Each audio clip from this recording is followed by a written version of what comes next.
मोशी कचरा डिपो में गिरी बिल्डिंग के आसपास से भारी मात्रा में मलबा हटाने और बिल्डिंग में घुसने का रास्ता बनाने का काम जोरों पर है। इस काम में और मशीनरी लगाकर इस काम को तेजी से आगे बढ़ाया जा रहा है और नेशनल डिजास्टर रिस्पांस फोर्स की गाइडेंस में बिल्डिंग में फंसे करीब 8 लोगों को सुरक्षित निकालने का प्लान बनाया गया है। अभी बिल्डिंग के अस्थिर हिस्से को स्थिर करने का काम तेजी से चल रहा है। इसके अलावा बिल्डिंग के किनारे से मलबा हटाने के लिए जेसीबी, पोकलेन और डंपर का इस्तेमाल किया जा रहा है। ये ऑपरेशन सावधानी से किया जा रहा है, बिल्डिंग में फंसे लोगों की जान का ख्याल रखते हुए। मौके का मुआयना करने के बाद municipal commissioner doctor Vijay Suryavanshi, Pimpri Chinchwad police commissioner Vinay Kumar Choubey और एनडीआरएफ कमांडेंट प्रवीण दत्ता ने अब तक हुए काम का जायजा लिया और आगे के रेस्क्यू ऑपरेशन की स्ट्रेटजी पर चर्चा की।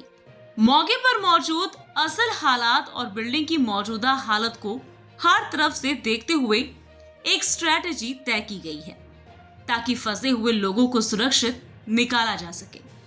कमिश्नर डॉक्टर विजय सूर्यवंशी ने मौके पर जाकर असल हालात का जायजा लिया। रेस्क्यू ऑपरेशन के लिए सभी जरूरी इक्विपमेंट और मशीनरी मौजूद हैं और मशीनरी काम कर रही है। घटना को 45 घंटे से ज्यादा हो गए हैं, इसीलिए मकसद तेजी से कैंपेन चलाना और बिल्डिंग में फंसे लोगों को सुरक्षित निकालना है। एनडीआरएफच्या जवानांना जी स्पेस पाहिजे होती, जागा पाहिजे जाण्यासाठी पहिल्या माळ्यावरती ती आता उपलब्ध झालेली आहे। त्या आतमध्ये जात आहेत। आता काही ठिकाणी बीम मारवा येतोय, ते ओढण्याचं हे मशीन त्यामुळे बंद केले, कारण तिथे 20 एनडीआरएफचे लोक आहेत। आता रेस्क्यू त्यांना एक्झॅक्टली त्या स्पॉटला जिथे हे लोक अडकले तिथे ते पोचण्यासाठी त्यांना तो एक पिलर ओढून काढायचा आहे। आता पिलर ओढून काढतील आणि ड्रिल करून मग ते स्लॅब हटवण्याचे काम चालू आहे। नातेवाईकांना त्यांच्या भावना आपण समजू, आपली आपण कोणी जवळचं असतं आपल्याला तेच वाटत असतं, परंतु ज्या स्पीडने पहिल्या दिवसापासून रेस्क्यू ऑपरेशन चालू आहे त्या स्पीडने चालू आहे। एनडीआरएफ ही भारतातील सर्वात ट्रेंड मॅन पॉवर आहे रेस्क्यू ऑपरेशन। त्यांच्या प्रोटोकॉल प्रमाणे जे जे शक्य आहे ते सगळं ते करतात। मशीन 100 आणण्याचा पॉईंट नाही इथे, कारण त्या बिल्डिंग मध्ये एंट्री करून त्या लोकांना लोकेट करतो मशीनचा विषय नाहीये। एका वेळेला किती मशीन तिथे लावणार, कारण लोकांचा जीव पण रेस्क्यू ऑपरेशनचे लोकांचा पण जीव धोक्यात असतो। काय अत्याधुनिक यंत्रणेचा वापर करतो का आपण आतमध्ये? सगळं त्यांच्याकडे जे जे इक्विपमेंट आहे ते सर्व करतात। आता आम्ही जाऊन बघून आलो, तिथून सुटलाय तिथे अक्षरशः एक जसं डोंगरावरती एखादं तळ असतं तसं तळ निर्माण झालंय। हा इथून असा रस्ता जातो आणि त्या रस्त्याने ऍक्च्युली वरपर्यंत गाड्या जायच्या। त्या रस्त्याच्या बाजूला मोठा खड्डा झालाय, त्याच्यात ते पाणी कंटिन्युअस आणि त्या फोर्सने त्याची विस्कॉसिटी वाढली। काय मोठा जो डोंगर आहे तो जवळजवळ 50 मीटर लांब आहे। 50 मीटर वरनं तो सुटल्यामुळे तिथून पाण्यामुळे पाण्याच्या फोर्समुळे असेल तो सुटला आणि तो जवळजवळ आता ही बिल्डिंग त्या बिल्डिंग मध्ये 7 मीटरचा रस्ता होता ना, 18 मीटर नाही मधल्या त्या दोन बिल्डिंगच्या मध्ये 18 मीटरचा तर तो क्रॉस केलाच, शिवाय ही बिल्डिंग त्या इतक्या फोर्सने ढकलली की तो 7 मीटरचा रस्ता क्रॉस करून ही बिल्डिंग त्या दोन बिल्डिंग वरती आपटलेली।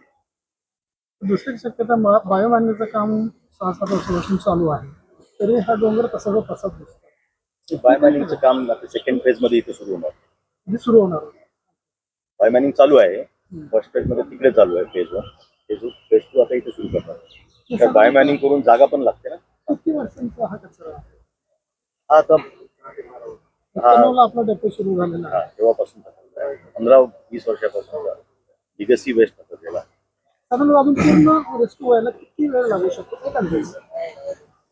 मला वाटतं आता जर वेळ लागतो तर कचरा जो आहे आतमधल्या बाजूला निघाल्यानंतर बिल्डिंग जे स्ट्रक्चर सोडतीये तर ते सोडल्यानंतर आपला ऑपरेशनचा टाइम पुढे एक्सटेंड होतो।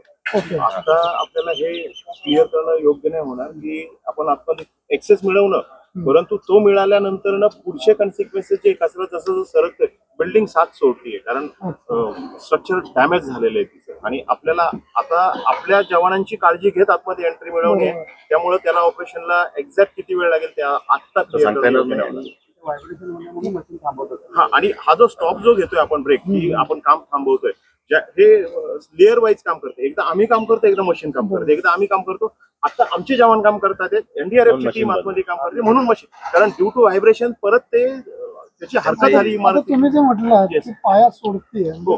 बिल्डिंग सोडतीये पायापासून सोडते का वरचं लेअर नाही फाउंडेशन तिचं जागेवर राहिलं, जागेवर बिल्डिंग वरनं सरकली आहे. कारण बिल्डिंगचे पार्ट जे आहेत ना, जसा असा कचरा हे होतो तसं ती हळूहळू सुटते, म्हणून इट इज रिस्क.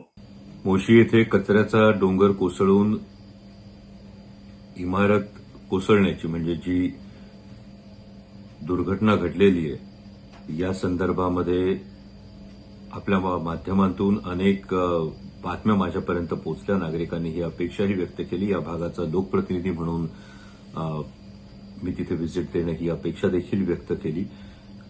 परंतु मणक्याचं दुखणं बळावल्यामुळे काही दिवस प्रवासावर मर्यादा आहेत. पण या संपूर्ण दुर्घटनेचा मी सातत्यानं फॉलोअप घेतोय की एकूण 23 जण हे जे ढिगाऱ्याखाली अडकले होते त्यातल्या जवळपास 14-15 जणांची सुटका करण्यात आली. 14 जण सुरक्षित आहेत. 1 जणांचा दुर्दैवी मृत्यू या घटनेमध्ये झालेला आहे आणि आणखी 8 जण यामध्ये अडकलेले आहेत.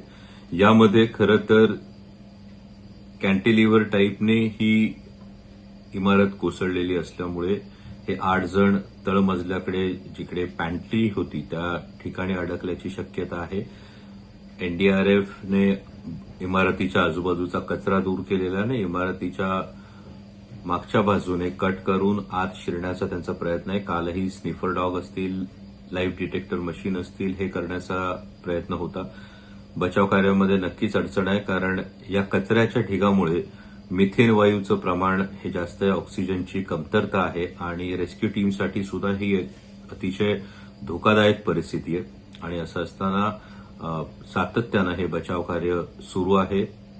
हे 8 जण जे अडकलेले आहेत त्यांच्या सुरक्षिततेसाठी सुद्धा मी प्रार्थना करतो. पण या निमित्तानं अनेक प्रश्न जे उभे राहतात, हे प्रश्न महत्वाचे हेच आहेत की जो कचऱ्याचा डोंगर होता, ज्याला परमिसिबल लिमिट आपण म्हणतो ती 25 मीटरची आहे, असं असताना हा 30-35 मीटरपेक्षाही जास्त उंचीचा कचऱ्याचा डोंगर होता का? या संदर्भातला धोका माननीय आयुक्तांनी सांगितलं की फार मोठ्या प्रमाणावर पाऊस झाला. मग अशा मोठ्या प्रमाणावर पाऊस झाला तर धोका निर्माण होऊ शकतो याची कल्पना ही प्रशासनाला होती का? याचबरोबरीनं महापालिकेचे जे शहर अभियंता आहेत, जे पर्यावरण विभाग बघतात, यांची नैतिक जबाबदारी निश्चित ही होणं गरजेचं आहे. सदोष मनुष्यवधाचा गुन्हा सदर अधिकाऱ्यांवर हा व्हायलाच हवा कारण या कचरा प्रकल्पासंदर्भात एमपीसीबीने वारंवार सूचना देऊन सुद्धा पालिकेनं नेमकी काय कारवाई केली हा मुद्दा या निमित्तानं येतो. त्याचबरोबर पिंपरी चिंचवडकरांचे टॅक्सचे शेकडो हजारो कोटी रुपये बायोमायनिंगच्या प्रकल्पावर खर्च केलेले असताना नेमकं बायोमायनिंगने काय साध्य केलं याचं ऑडिट हे सुद्धा होणं गरजेचं आहे. कारण ही दुर्घटना घडल्यानंतर हे अनेक प्रश्न ऐरणीवर आलेले आहेत. पण मोशी परिसरातल्या नागरिकांना सातत्यानं हा त्रास सहन करावा लागतोय. मोशी परिसरामधल्या हवेमध्ये वाढत असणारं मिथेन या विषारी वायूचं प्रमाण आणि त्यामुळे त्यांच्या आरोग्याशी होणारा खेळ हा सुद्धा मुद्दा यामुळे ऐरणीवर आलेला आहे. संबंधित कंत्राटदारावर देखील ज्या दुर्दैवी मृत्यू झालेला आहे त्या संदर्भात सदोष मनुष्यवधाचा गुन्हा हा दाखल झाला पाहिजे आणि रेस्क्यू ऑपरेशन ही आत्ता प्रायोरिटी आहे. रेस्क्यू ऑपरेशन हे निर्विघ्न हे पाडलं जावं. पण त्याचबरोबरीनं या संपूर्ण दुर्घटनेची सखोल चौकशी करण्यात यावी आणि त्यात जे कोणी जबाबदार अधिकारी असतील, या प्रकल्पाच्या संदर्भामधले जे कंत्राटदार असतील, यांची जबाबदारी निश्चित करण्यात यावी ही माझी मागणी आहे. त्याच पद्धतीनं या 8 जण जे अजूनही ढिगाऱ्याखाली अडकलेले आहेत त्यांच्या सुखरूपतेसाठी मी प्रार्थना करतो.